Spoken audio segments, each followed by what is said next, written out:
Good morning and welcome to the Bunge Global Second Quarter 2025 Earnings Release and Conference Call. All participants will be in listen-only mode. Should you need assistance, please signal a conference specialist by pressing star, then zero on your telephone keypad. After today's presentation, there will be an opportunity to ask questions. To ask a question, you may press star, then one on your telephone keypad. To withdraw your question, please press star then two. Please note this event is being recorded. I would now like to turn the conference over to Mark Hayden, Vice President of Investor Relations. Please go ahead. Thank you, Drew. Thank you all for joining us this morning for our second quarter earnings call. Before we get started, I want to let you know that we have slides to accompany our discussion. These can be found at the Investor Center at our website on bunge.com for events and presentations. Reconciliations of our non-GAAP measures to the most directly comparable GAAP financial measure are posted on our website as well. I'd like to direct you to slide 2 to remind you that today's presentation includes forward-looking statements that reflect Bunge's current view with respect to future events, financial performance, and industry conditions. These forward-looking statements are subject to various risks and uncertainties. Bunge has provided additional information in its reports on file with the SEC concerning factors that could cause actual results to differ materially from those contained in this presentation, and we encourage you to review these factors. On the call this morning are Greg Heckman, Bunge's Chief Executive Officer, John Neppl, Chief Financial Officer. I'll now turn the call over to Greg. Thank you, Mark, and good morning, everyone. Before we get started, I just wanted to mention you may have noticed Mark's now leading IR, and I wanted to give a quick thank you to Ruth Ann for her years of service in IR, and she'll now be leading our government affairs team globally. So they'll still be working closely together. So welcome. This is a pivotal quarter for Bunge, and I want to begin by thanking the team for continued focus and execution. We successfully navigated a highly complex period, both internally and externally, and delivered better than expected results for the quarter, especially given the market conditions. The team continues to demonstrate agility in an ever-changing environment, while also making significant progress against our strategic priorities. Very pleased to have completed our combination with Viterra earlier this month, creating the premier agribusiness solutions company, positioned to address some of the most pressing needs of the 21st century for farmers and consumers across food, feed, and fuel. This has been a long time in the making, and we use that time well, refining our integration plans and preparing for execution. Now that the combination is complete, teams are moving quickly to identify and capture cost savings, along with commercial opportunities we couldn't pursue before closing. We're already moving to implement logistical and transportation efficiencies with potential to reduce expenses between origin and destination. These are durable synergies that will benefit everyone across the value chain. Our teams have hit the ground running. I've been impressed by the seamless collaboration, partnership, and unified sense of purpose across the company. We remain as excited as ever about our path ahead. Viterra brings a very talented team and a robust network of strategically positioned assets. We move into integration phase. We are leveraging core aspects of the playbook that has served Bunge so well over the past several years. We'll move quickly to apply many of the same proven standardized approaches to reach the full potential for a combined company. This includes utilizing the value chain operating model, our global functional centers of excellence, and structuring our reward system to ensure our teams are working together toward the common goals of our global company while always staying aligned with our shareholders. We are applying a global approach to risk management that aligns with the earnings power of our combined company in today's environment, positioning us to better capture value from our expanded global asset base while prudently allocating risk to the best opportunities. As we integrate these two highly complementary businesses, we're optimistic about the value we will generate. With the rigorous integration planning that's been done, we have a clear path to bringing our companies together, capturing meaningful efficiencies and operational synergies. I'm especially excited about the potential commercial synergies. They're already identifying opportunities to run a more efficient processing and logistics network, use our combined information to better manage risk for Bunge and our customers. It's been great to see the teams working quickly to identify and tackle these areas together. Beyond Viterra, we continue to focus on our broader strategic priorities, including ongoing portfolio optimization. Earlier this month, we announced the completion of the sale of U.S. corn milling, which further simplifies our business along our global value chains. Shifting to our operating performance, our second quarter results were largely driven by better than expected processing results in South America, higher margins in Brazil and Argentina. Refined and specialty oils was negatively impacted by uncertainty related to U.S. biofuel policy. John will go into more detail about the second quarter financials in a moment. Looking ahead, we are maintaining our full year adjusted EPS outlook of approximately $7.75 for the legacy standalone Bunge, which no longer includes the second half earnings from our corn milling business due to its sale, which closed on June 30th. With that, I'll turn it over to John for a deeper look at our financials and outlook. John? Thanks, Greg, and good morning, everyone. Now let's turn to the earnings highlights on slide 5. As Greg mentioned, the second quarter exceeded our expectations, driven primarily by processing. The team's execution allowed us to benefit from late quarter market volatility. Our reported second quarter earnings per share was $2.61, compared to 48 cents in the second quarter of 2024. Our reported results included a favorable mark-to-market timing difference of 69 cents per share, and that favorable impact of 61 cents per share from notable items, consisting of an 87-cent gain, sale of our U.S. corn milling business, offset in part by 26 cents transaction and integration-related costs related to Viterra. Adjusted EPS was $1.31 in the second quarter versus $1.73 in the prior year. Adjusted segment earnings before interest and taxes, EBIT, was $376 million in the quarter versus $519 million last year. In processing, our results in South America, both Brazil and Argentina, benefited from large soybean crops, root farmer selling. Our results in Asia more than offset by lower results in Europe and North America. In merchandising, improved performance in global grains and oils more than offset by lower results in our financial services and ocean freight businesses. While largely driven by North America and Europe, results in refined and specialty oils were down in all regions, reflecting a more balanced global supply and demand environment and uncertainty in U.S. biofuel policy. Milling, higher results in North America and offset by lower results in South America. In corporate and other, decrease in corporate expenses was primarily driven by performance-based compensation. Our year other results include a loss of $21 million from the sugar and bioenergy joint venture that we divested in fourth quarter of last year. Net interest expense of $60 million was down in the quarter compared to last year due to lower average net interest rates, increased capitalized interest on capital projects, and higher interest income from investments in interest-bearing. Decrease in income tax expense for the quarter was primarily due to lower pre-tax income, 25. Let's turn to slide 6, where you can see our adjusted EPS and EBIT trends over the past 4 years, along with the trailing 12 months. Over this period, our team has excelled in managing a variety of different market environments, while also executing on numerous internal initiatives, most notably Viterra integration planning. Recent performance trend reflects a more balanced global supply and demand environment, and the impact of ongoing trade and biofuel uncertainty that has created a very spot market environment. Slide 7 details our capital allocation. Year to date, we have generated $693 million of adjusted funds from operations. After allocating $133 million to sustaining CapEx, which includes maintenance, environmental health, and safety, we had $560 million of discretionary cash flow available. $185 million in dividends and invested $583 million in growth and productivity-related CapEx.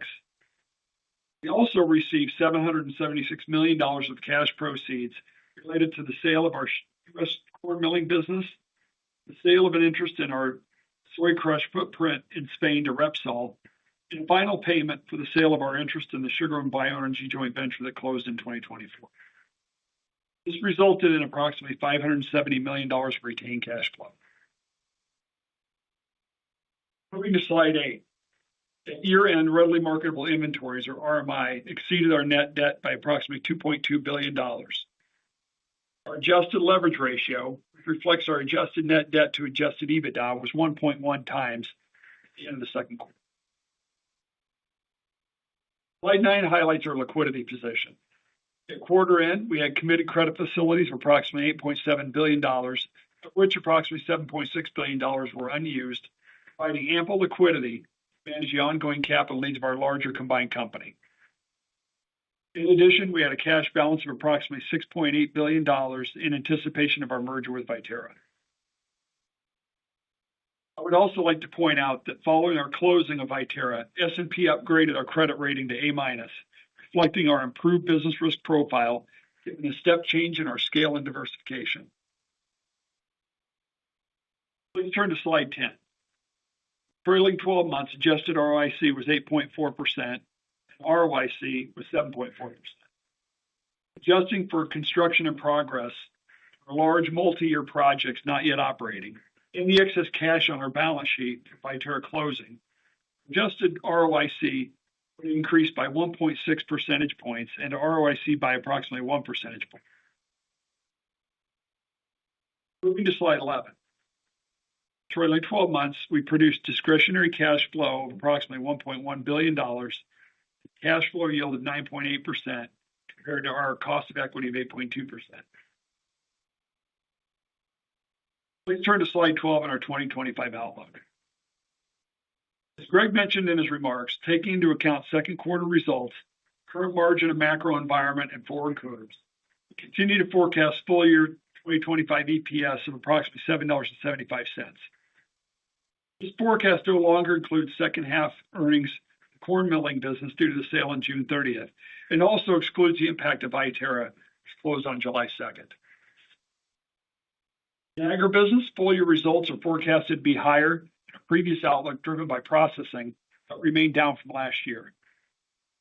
Refined and specialty oils full year results are expected to be down from our previous outlook, reflecting the softer second quarter performance, down from the last year. In milling, full year results are expected to be down from our previous outlook, reflecting the sale of corn milling, but still in line with last year. Corporate and other full year results are expected to be in line with our previous outlook, but favorable to last year. Additionally, the company expects the following for 2025. Adjusted annual effective tax rate in the range of 21 to 25%. Net interest expense at the lower end of the range of $220 to $250 million. Capital expenditures in the range of $1.5 to $1.7 billion. Depreciation and amortization of approximately $490 million.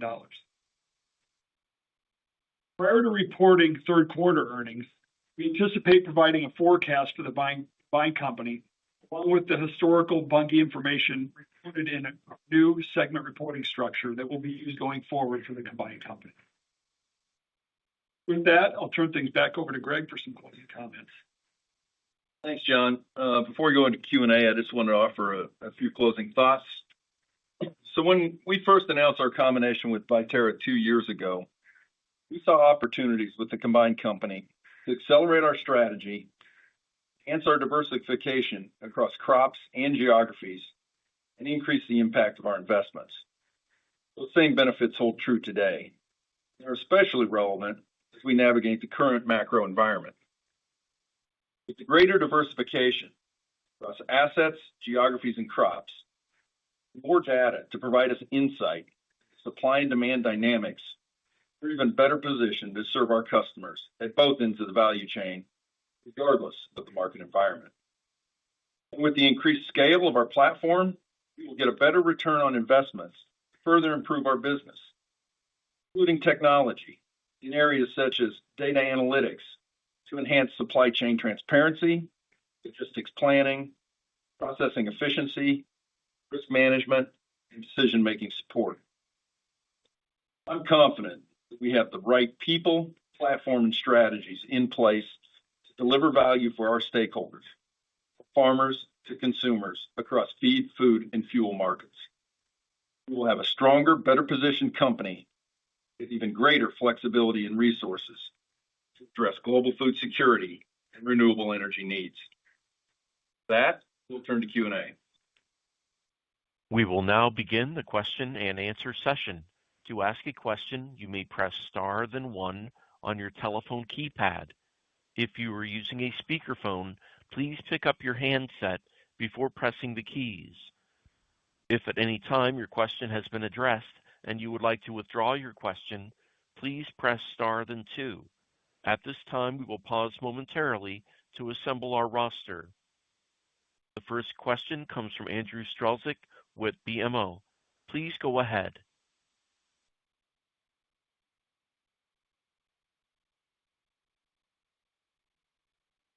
Mr. Strelzik, your line is open. Is it possible your line is muted accidentally? Okay, we'll move to the next question then.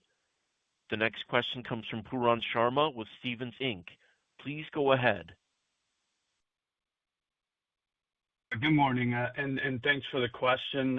Just wanted to start off by just asking about the soy crush performance throughout the quarter in your regions. You provided a little bit of detail in the press release, but just wondering if you could flush that out a little bit. And as we look to the back half of the year, how should we think about fundamentals, especially with the recent RVO in mind?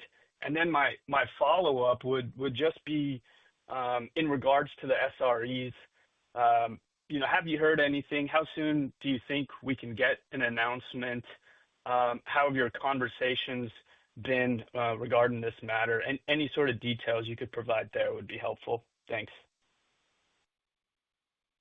Sure, I'll start, John. You can come in. Yeah, as far as Q2, look, the outperformance that was a little stronger than we expected came really kind of second half June, and that was South America and North America processing margins, really driven by the rising veg oil values and lower bean costs, and primarily in the U.S. So that was what really delivered that. As you look kind of towards the current market conditions, looking across, soy, while Q3's, improved a little bit, it's still kind of unclear due to, continued soft bio demand and South American supply. Margins definitely are better in Q4 and back above baseline with the harvest outlook that's coming. And then if we walk, quickly around the globe, if you look at Brazil, Q2 margins are better year over year.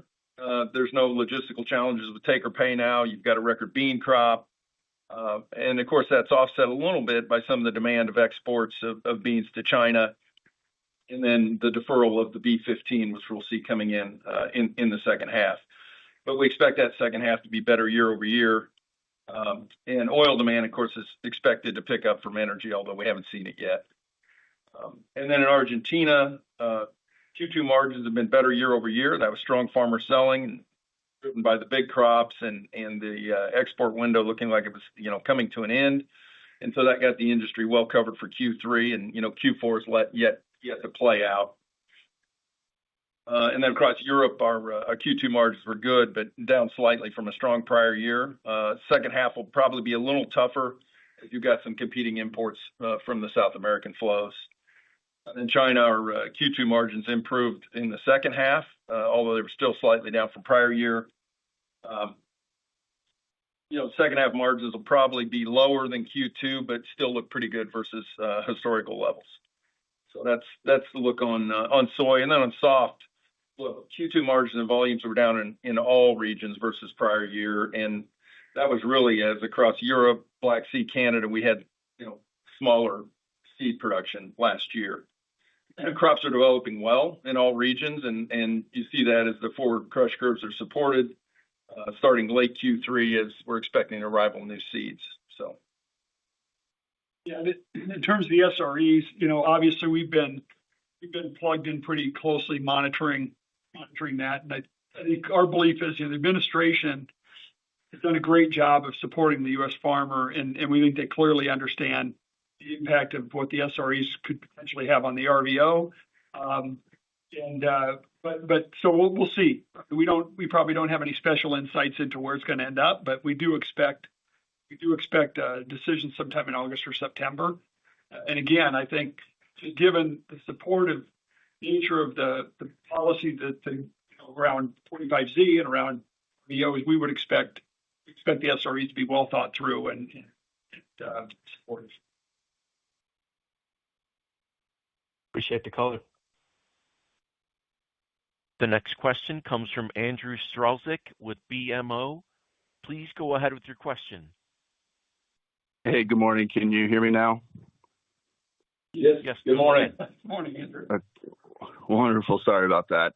I know you're going to give the combined company Viterra guidance, including Viterra, before the third quarter call, but you put out some pro forma numbers, including Viterra, that I think have created some concern, and I know there's some noise in there. So I was just wondering if you're able to help us kind of think about what a clean Viterra earnings base for 2024 would have looked like, or some of the factors that impacted kind of the underlying Viterra earnings numbers in that pro forma that you shared, or maybe if you wanted to compare 2026 fundamentals for Viterra versus 24, if you see the environment, on a relative basis getting better or worse, just some color around that would be helpful. Sure. Let me start, and John could come in. Look, I'd just like to start by saying, look, Viterra's got a great team and an excellent platform, and the strategic rationale is absolutely still in place. As far as prior to close, I'd say, John and I in our past life have walked that path, so we probably have as good an understanding about that as anyone. And it definitely was a challenging time, no doubt, for the team. You're moving a private company into a larger public company, which we'd lived before. We had the regulatory delay. We understand how disruptive that can be to the team and the business. I think the good news is we understand what those challenges were. There's really nothing we haven't seen before, and we know how to address those going forward. So when you look at the combined company going forward, look, biofuel policies and large crops are generally supportive of our crush assets. You look at the storage assets now the combined company has, those benefit from large crops globally, not only in the storage, but in the optionality then when the demand calls for that stored product.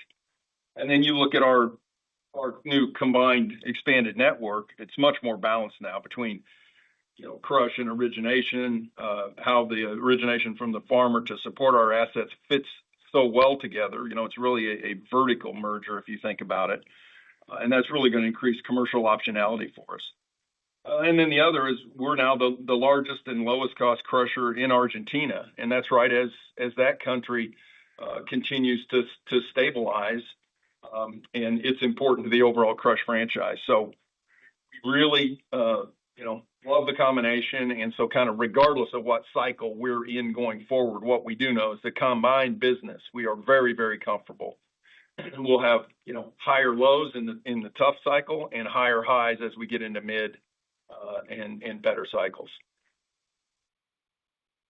Yeah, I would just add on, Andrew, when you look at the pro formas, they don't have synergies captured and they have costs and they're related to the deal. And I think the Viterra team would tell you that they could have executed better in some ways. And so I think these are things that are easily fixed. And obviously we're hyper focused on synergies going forward, both on the cost side and on the commercial side. And everything we're seeing so far there gives us optimism that we'll get every dollar synergy that we forecast, if not more on the cost side, and certainly going to be as aggressive as we can be. Still support the business, comfortably, obviously. But then on the commercial side, as Greg alluded to, I think there's some great opportunity there that we'll see going forward. Okay, that's super helpful. And then I apologize if this was already asked and I might have missed it, but I guess I'm curious. I mean, we can see in the U.S. crush curve post the RVO how things have evolved. How are you thinking about the implications kind of on a more global basis with the U.S. potentially out of the global market for bean oil and, maybe how you might see the ripple effects play out through the crush margins in Brazil and Europe and Argentina, kind of, relative to what we're able to see in the U.S. Thanks. Yeah, if you look back, kind of the first run when oil share was as strong in the U.S. with the draw from biofuels, right? We've got a bit of a test run, if you will, for our global system. But the key, I think this time is we've got even a better, more complete system. And as you've seen when we've been challenged with whatever, macro economic, situation the last few years, we've been able to adjust to that, whether it's, being there to buy the beans from the farmers or to serve our customers from the best market with meal or from the best market with oil. So, we see this as a great opportunity. I think the other key is, B15's coming in Brazil. So that'll balance, some of the demand there on oil, as well as the demand that we see coming in North America. So, we're excited to run this combined platform in what's a pretty complex macro environment, but we know we're well suited for it. Great. Thank you very much. The next question comes from Ben Theurer with Barclays. Please go ahead. Yeah, good morning, and thanks for taking my question. Just wanted to squeeze in two quick ones. So, one, as you look into the back half, and obviously you made some adjustments for the divestiture of the corn milling business in North America. Now, that put aside, as you look into the second half versus what you initially expected for the second half, has anything materially changed to the up or the downside, just given that there's a little bit of a stronger crush environment, particularly in North America? That would be my first question. Yeah, Ben, I can take that. I think, overall, while we're holding the year, and we look at the second half, just to be clear, we're going to have likely a weaker Q3, given by the fact that we had a lot of our crush margin lock coming into the quarter and some of this run-up we saw recently in crush margin in the U.S. Capture a little bit of that in Q3, but most of it we were already locked. So we're really looking at second half, kind of a 30-70 split of earnings second half. And I would say, well, we are predicting and we're forecasting a stronger processing in the second half, and primarily in Q4, driven by the improvement in crush margins, especially in the U.S. We've got offsets in other parts of the business. Merchandising continues to be challenging and I think, tough to predict. And so we've got a conservative forecast in, we think, for merchandising, and we've seen a little bit of softness on the specialty oil side. So overall, kind of a shift to the processing side away from parts of the business. Okay, that brings me actually to my second question on the oil piece, because that seems like that was probably a little bit softer than what you initially expected for the quarter. And also, the tone for the guidance is a little weaker. So just wanted to understand, what are the issues here? Is it too much supply, or is it not enough demand, or is it a combination of both of it? Yeah, if you look at the RSO, definitely was impacted by the lower energy demand, due to the uncertainty around the biofuels policy. And then we also saw, customers with some of the uncertainty around tariffs until those get set, customers going very spot. So that definitely affected some of the flows. But we are expecting, the RSO to improve coming off the Q2 levels in the second half. Okay, perfect. Thank you.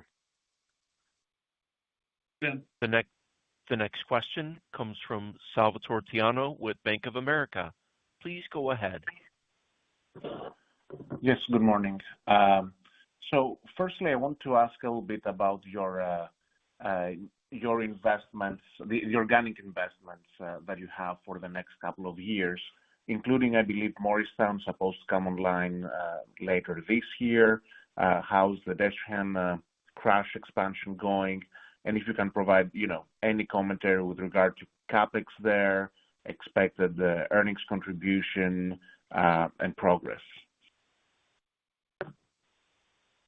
This is John. I'll take those. So, yeah, Morristown is moving along extremely well. We're gonna basically go into commissioning and go live on that plant expecting in October. So call it mid Q4. Really pleased about the progress we made there on getting ready to go. It's obviously going to take a bit of time commissioning. It's a big plant. It's a bit complex, so it takes time to work through the bugs and initially, but really pleased and have an expectation that thing will be humming by early to mid next year with again a start probably call it mid Q4. Destrehan, both projects in Destrehan are moving along well. Of course, we have the crush project that's in our joint venture with Chevron. We're expecting that to come on probably call it late Q2 of next year, and then followed probably about a month later by the barge unloading project, which is a 100% owned project. But both going along well, and largely, obviously, most of the CapEx will be complete on those three projects by the end of this year. A little bit of spillover on Destrehan, two Destrehan projects into next year, into 2026 first half. And then the other big project we have, of course, is our Wesson plant in Europe. That's probably been delayed a bit, just given some contractor issues, and looking probably at early 2027 commissioning on that plant versus late 26 at this point. But I would say all in all, the projects are moving along well, and teams are doing it safely and effectively, and we're optimistic that all these are going to be good projects when wrapped up. Perfect. And the other thing I want to ask is, what is your outlook, I guess, on the meal side in the U.S., both on demand, whether that's domestic or on the export market, but also supply? Because obviously we're talking with the RVOs about the improved outlook for the oil side, but it looks like we're still adding probably a good 10-15% to meal supply in North America in the next 2 years, and obviously prices there are moving lower. I think the key is to continue to watch their good economics in the animal protein segment. So demand has been very good. They like using soybean meal and prices itself into the formula. The other factor is that North America has added some export capabilities. And so we've got a lower supply chain cost to get from the interior plants to the export and get it on a ship, making the U.S. more competitive in the global markets as well. And if you remember, we sell more soybean meal than we produce. We're a net short, so we're able to find the best market for that, whether it's being consumed domestically or going to our customers in the global market. And Salvatore, just note that we've seen the meal situation coming, obviously, and the expansion of our Destrehan barge unloading facility and the expansion we did at our P&W facility are both intended to take on some of that soybean meal that is going to go to export. Great. Thank you very much. The next question comes from Heather Jones from Heather Jones Research. Please go ahead. Good morning, and congratulations on closing Viterra. Good morning. Thank you. My first question is on your RSO business. So just assuming a relatively benign SRE outcome, demand for North American veg oil is set to explode, but the vast majority of your big RD producers now have PTUs in place. So I'm just wondering, do you think this is going to set up a situation in which refining margins could potentially go to zero in the U.S.? And if so, your outlook for the rest of the world, would that still allow for a normalized EBIT target of about $400 million, I think is what y'all laid out in 22? Let me start and I'll let John come back. Remember when we talked in the past that we expected the refining margins, to moderate over time, and that was always our plan. Some of that will work back into the crush margin because the demand for crude, of course, will go up. And so kind of depending on that balance, who's running, how hard they're running the pre-treatment, will make a difference on where the refining margin falls out. But it probably, will keep it tighter than, historical, but not, long-term historicals, but not better than, kind of the peak period. And of course, if you remember, we had it much lower in our model. I would just add, Heather, that if you look at the last couple of quarters, the amount of refined oil going into energy has been significant to our overall portfolio. Demand still has been solid on the food side. And so that we would expect to continue. And we'll see what things ramp up on the RD side. We'll see what kind of demand's there. But just to point out, by far, most of our refined oil is going into the food industry. Okay. And then a follow-on is, like you mentioned, Greg, about the demand for crude oil is obviously going to skyrocket. So just thinking of the interplay between those, maybe refining margins get really compressed in the U.S., but how do you think about the normalized range for soy and soft crush margins, given that crude oil demand is going to surge and you're also going to have this very large meal production? And I know we won't know until we know, but just how are y'all thinking about that setup, the potential there? Yeah, I mean, I think we're encouraged. You got big bean crops, and you've got good animal profitability on the meal takeaway and inclusion rates. You've got the biofuel policy, with the RVO being constructive in the U.S., and then you got the B15 coming on in Brazil. So, from an overall setup, exactly how it'll play out, we've got our theories, but the one thing I'm really glad is that we're running what is now a pretty balanced global crushing footprint, in soy and soft. So I think we feel the balance of supply and demand is going to be pretty good, and I think we'll be able to most efficiently serve it, from the best origins. Okay. Thank you so much. Thank you. The next question comes from Derek Whitfield with Texas Capital. Please go ahead.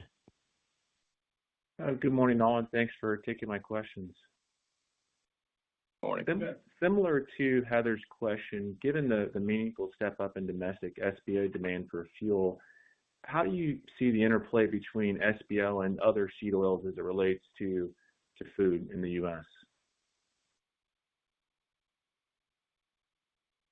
Yeah, as I said, I think the good news is we've seen a bit of a test run, on this, and as market, tightens up on the demand, you have certain food customers that, will switch to other oils, and some of that's functionality, some of that's from a price standpoint. So we're working with those. So we like being able to offer the full suite of the seed oils, to our customers. So we see it as opportunities. Terrific. And then with regard to the one big beautiful bill, it appears 45Z policy will have a longer and greater impact on SBO economics based on the removal of the indirect land use charge. Do you guys have a sense of how material ILUC is on average? And then as a build on that from an OBB perspective, have you been able to quantify how material of a help the 100% bonus depreciation is to your business? Yeah, so starting with the ILUC change, that's obviously going to, number one, is we're very pleased that the 45Z includes all North American feedstocks, so that benefits our crush in Canada as well on the canola side. And the indirect land use change impact is going to be significant because it really puts soybean oil and canola oil much more on par with the lower CI feedstocks. And when you think about the prevalence of soybean oil and the ease of moving it in large quantities, it's going to be very price competitive, but also, it's a much easier feedstock to process. And so we think it's going to bode well for demand for crude, certainly crude soybean oil, crude coal oil. See about the refined side, as we talked about earlier. Still think there's going to be some good demand there. So all in all, pretty positive on that piece. Accelerated depreciation side, clearly where we have an opportunity to take advantage of it, we will on some of these bigger capital projects. I don't know that it will necessarily change strategy around CapEx, but it certainly is going to be a tailwind as we see opportunities. That's helpful. Thanks for your time. The next question comes from Stephen Haynes with Morgan Stanley. Please go ahead. Hey, good morning. Thanks for taking my question. I wanted to ask on some developments in the global trade market with China taking some soybean meal from Argentina and sending some soybean oil into India.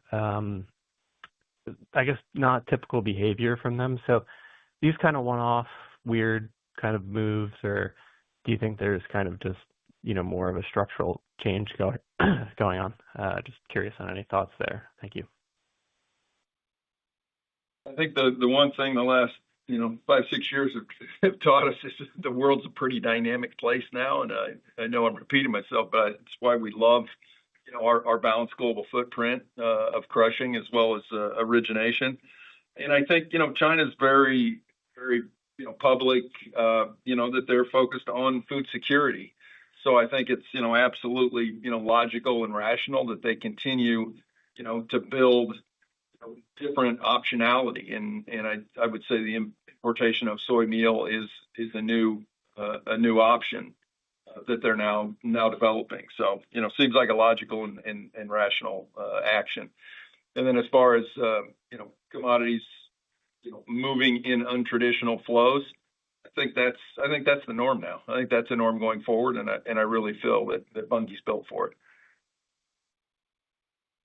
Fair enough. Appreciate that. And then maybe just on the commercial synergy side, I realize it's early days, but do you have like kind of a timeline roughly for when you think some of these could be realized? I'm sure there are some that are more low hanging that could be immediate, maybe some that are a bit longer term, but any way to help us think about kind of at a very, very high level how to just kind of conceptualize when you could start realizing some of those synergies?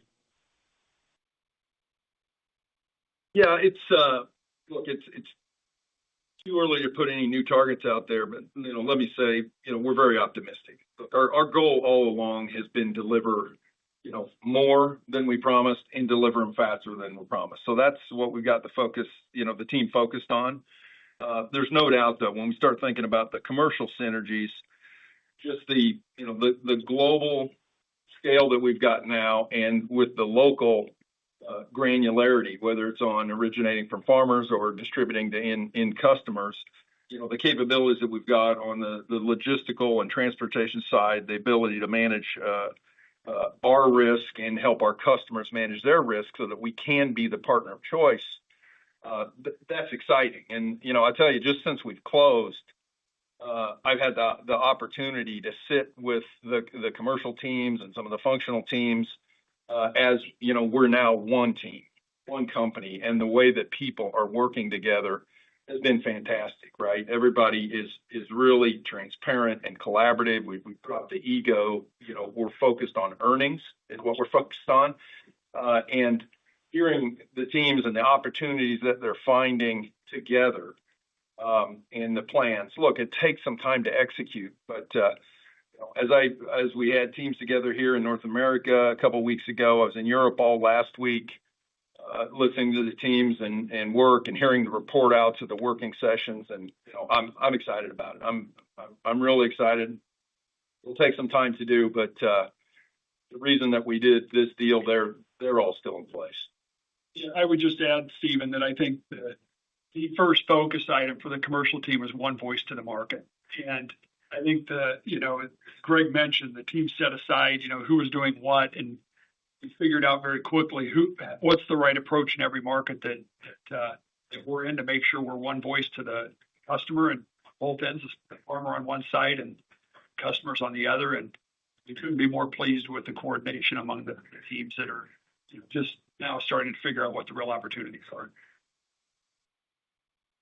Okay. Thank you. The next question comes from Manav Gupta with UBS. Please go ahead. Hi. So I wanted to ask about the shareholder returns post the closure of the deal. How much is remaining under the buybacks? Could you accelerate the buybacks to offset the dilution from the Viterra deal? Yeah, Manav, thanks. This is John.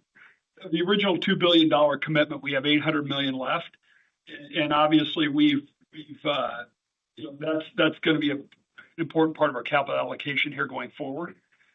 We've anticipated that all along. We had a big outflow of cash relative to getting the deal closed, but it's always been built into that. And obviously, we've talked to the rating agencies about our plans there, and we expect to execute on that fairly soon. And we'll see. I mean, technically, we have a period of time post-close to do that. We'll look for the right opportunities to execute on that remaining balance. And then going forward, we do expect this machine to generate a lot of cash going forward once we hit our stride. And capital allocation in the form of share buyback will likely become a pretty important part of our ongoing strategy. Thank you. And the follow-up here is when you look at the RVO, and if you look actually closely, not many people do, unfortunately, is that you're getting 50% RIN on imported feedstocks. That means domestic soybean oil could actually price at a significant premium to some of these imported RD feedstocks. So would that lead to a situation where you would actually see your domestic soybean oil actually competing against low CI feedstocks, and the premium that those low CI feedstocks get versus your domestic soybean shrink meaningfully and maybe go even the other way? If you could comment on that. Yeah, I think it's a little early to tell, but I don't think that's out of the realm of possibility. Certainly the rules were put in place around RVO and RIN generation were meant to incent domestic production and use of domestic feedstocks. So soybean oil obviously being a key part of that, and being something that can be supplied in large quantity, we think is going to give it, as I mentioned earlier, a bit of an advantage, particularly over imported feedstocks. So we'll see how the market plays out. The market always works and it finds a balance, but we like the setup, and we always do. We think we'll be in a good position to take advantage of whatever the market. Thank you so much. This concludes our question and answer session. I would like to turn the conference back over to Greg Heckman for any closing remarks. I'd like to thank everybody for joining us today and for your interest and support of Bunge. As you can tell, this is a really key time in the life of the company. We're really excited to bring these teams together and run this incredible global footprint that we've got to serve our customers. And that there's no doubt, whatever environment that we're in, we've got the trust that our team is going to get our share. So thank you much and have a great day. The conference has now concluded. Thank you for attending today's presentation. You may now disconnect.